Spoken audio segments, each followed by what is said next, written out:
falling towards third base side. What I wrote on that is glove side counterbalance, right? So there's this dynamic that falling this way is this misdirection, right?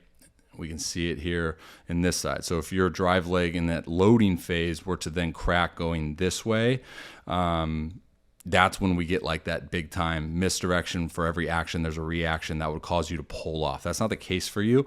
I look at how do we create energy, right? 3 different energies within the delivery. We're looking at rotational energy, which accounts for the majority of the energy production within the delivery, right? Like hip shoulder separation. And then the forward acceleration, using gravity to accelerate our bodies, down the slope to then be blocked. And then the ground force production energy, which is the loading phase of the drive leg. So basically what I do is I look at individuals and see like these 3 different types of energies, what they do well, what they don't do well, how do they make up for lost energy, so on and so forth. So when I look at, your loading phase, in this glove side counterbalance here, this is a way to kind of hold your hip hinge.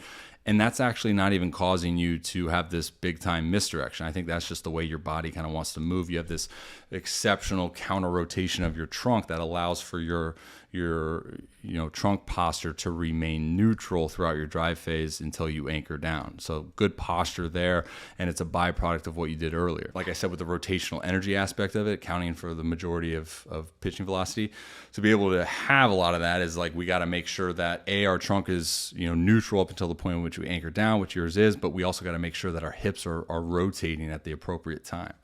All right, so for me, the hips are going to be rotating at the middle point of the drive phase, right after we load and when we store up energy, which you can see you do really well as your hips start to rotate. That's when you're going to get into your retraction. But when you anchor down, there's still more room to grow. There's more room to go, more room to rotate before we get to that full anchor point. All right. So to me, what this does is cause a ripple effect of breakdowns at the end of the delivery. All right, I'll rattle them off here. So if we don't fully get into the positioning or that posture of our pelvis due to the late rotation of the hips, then there's going to be a breakdown of the block. You land in a decent amount of flexion, but you never really fully get that claw back because of your pelvis positioning at the anchor point isn't how do I word that? Isn't at the best position it can be in relation to that fixed femur.